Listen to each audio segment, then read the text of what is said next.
sex trafficking victims are a big part of the search. They are not the only group that needs help. 13 Action News reporter Jeremy Chen is live tonight at the Nevada Child Seekers Command Center. Jeremy. Well, Tricia Tarr, right now we are kind of at the heart of the operation. There are volunteers in green shirts all over this building, and groups are outside using maps like this one over here. This is the area of Nellis Air Force Base, kind of sifting around for these missing children, which you can see right over there on that wall. You have some success over there with those located stickers placed on some of those found children, and they hope that momentum continues. An army of volunteers dressed in green hitting the streets of Las Vegas with a mission: locate missing kids. They're armed with these flyers showcasing 30 different children. Once these flyers are really out there, our community is really aware that these children are missing. It's all part of the big search by the nonprofit Nevada Child Seekers. More than 350 volunteers are mobilized over 3 days. Most of the missing kids they're trying to find are local and were reported missing within the last 6 months.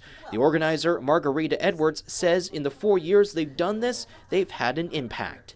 The 3 days, we usually, thankfully, get about 6 to 10 of our missing kids over the weekend. She says about 90% of the children featured for the big search are eventually found within 1 to 4 months of the event. Edwards believes the tips and leads volunteers get can be the difference makers, and timing is critical. 1 in 3 of children that go into the streets or run away within 48 hours will be approached by a predator, a trafficker, or someone intending harm.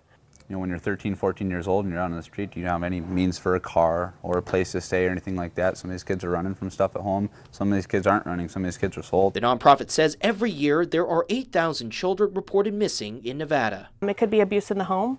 It could be, they're victims of trafficking. It could be rebellion. Ultimately, Edwards says it's about making sure these kids have a stable future.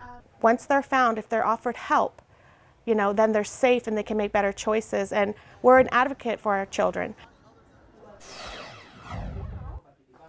And the organizers say it's no coincidence that they organized this event during Super Bowl weekend in order to reach out to as many people across the nation and around the world. Now, some of these volunteers will actually team up with Metro Police tomorrow night for the Take Back the Strip event in order to find more missing children, also to combat human trafficking.